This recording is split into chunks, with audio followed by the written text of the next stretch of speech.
Saudara, penyidik Polda Metro Jaya telah menetapkan 15 orang tersangka atas kasus penculikan dan pembunuhan seorang kacap Bank BUMN. Polisi masih mendalami motif dan pesan yang dimiliki masing-masing tersangka. Kepala Bidang Humas Polda Metro Jaya, Komisaris Besar Ade Ari Syam Indradi menyatakan, saat ini ke-15 tersangka telah dilakukan penyelidikan secara intensif. Dan dari 15 orang yang ditangkap, 9 diantaranya ditangkap oleh Subdit Jatanras. Sedangkan 6 orang lainnya diringkus Subdit Resmob Polda Metro Jaya. Ade Ari menegaskan pihak polisian akan mengungkap kasus ini secara transparan. Kini penyidik masih mendalami peran dari masing-masing tersangka dan menyelidiki motif dibalik penculikan serta pembunuhan Kepala Cabang Bank BUMN. Ada 15 orang yang diamankan. 15 orang yang diamankan, ya. 6 orang diantaranya itu diamankan oleh rekan-rekan dari Subdit Resmob. Kemudian 9 orang lainnya itu yang mengamankan adalah Subdit Jatanras. Jadi mohon waktu terhadap 15 orang ini masih terus dilakukan pendalaman. Perannya masing-masing masih didalami, dipastikan secara pasti ya.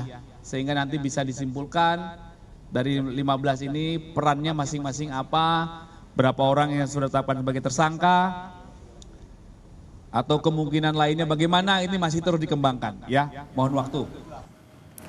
Kabid Humas Polda Metro Jaya, Kombes Ade Ari membenarkan sosok DH yang menjadi salah satu tersangka kasus penculikan dan pembunuhan Kepala Cabang Bank BUMN merupakan seorang pengusaha. DH diketahui memiliki usaha bimbingan belajar yang beroperasi secara daring. Yang jelas kami sudah membenarkan tadi bahwa saudara DH adalah seorang pengusaha atau salah satu bidang usahanya adalah bimbel online. Ya. Sementara itu, kuasa hukum salah satu pelaku penculikan Kepala Cabang Bank BUMN menyebut ada 3 klaster dalam peristiwa ini, mulai dari pengintai, penjemputan paksa, hingga eksekutor. Ia menyatakan kliennya hanya berperan dalam penjemputan paksa dan tidak terlibat dalam eksekusi yang menyebabkan korban meninggal dunia. Dalam kesempatan ini, kuasa hukum pelaku juga menyampaikan permohonan maaf sebesar-besarnya kepada keluarga korban. Mereka mengantar itu mereka juga dalam tekanan. Dan mereka salah satu terduga penjemputan paksa ini menyampaikan ke keluarganya bahwa mereka memang baru diperintahkan untuk membuang jenazah. Jadi peran mereka itu sampai di situ. Perkembangan informasi soal ini akan disampaikan langsung jurnalis Kompas TV Jonah Hamonangan dan juru kamera Septa Yoga dari Polda Metro Jaya. Jonah, 15 orang sudah ditetapkan tersangka. Lalu apa peran dari masing-masing tersangka menurut polisi keterangannya? Ya Rani, terkait dengan 15 orang ini, kalau kita pilih terkait dengan siapa berbuat apa, dari pihak kepolisian belum mau merincikan atau mendetilkan, tapi memang ini sudah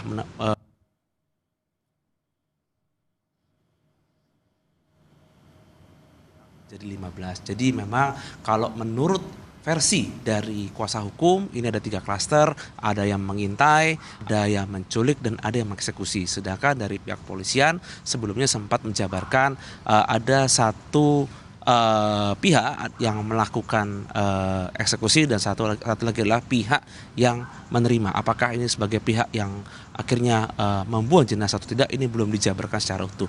Memang kalau kita lihat kasus ini jadi viral di media sosial dan menyebar kemana-mana, ada yang menyebut bahwa ada oknum tertentu yang melakukan, namun ini belum bisa dipastikan atau belum bisa di-clearkan oleh pihak khususnya dari TNI Polri. Sebelumnya sempat dari salah satu tersangka meminta adanya perlindungan kepada TNI, itu saja ini menjadi tanda tanya apakah ada pihak lain atau ada institusi TNI di balik ini. Namun terkait dengan adanya penjabaran siapa berbuat apa dari masing-masing 15 ini, dari pihak Polda Metro Jaya, Kabid Humas tadi menyampaikan menunggu dulu khususnya hasil penyelidikan, dan nanti ketika sudah ditemukan benang merahnya dan nanti mungkin dipertemukan antar tersangka, nanti mungkin akan ada pengembangan baru. Apakah nanti akan bertambah lagi, mungkin dari 15 mungkin akan entah bertambah berapapun, dikarenakan kasus ini memang cukup melebar atau cukup luas, apalagi kalau kita lihat dari tersangka yang sudah ditangkap, salah satunya adalah bos bimbel online. Tentu saja ini ada hal-hal yang tentu saja memerlukan ekstra perhatian khusus dari para penyidik untuk bisa mengetahui terkait dengan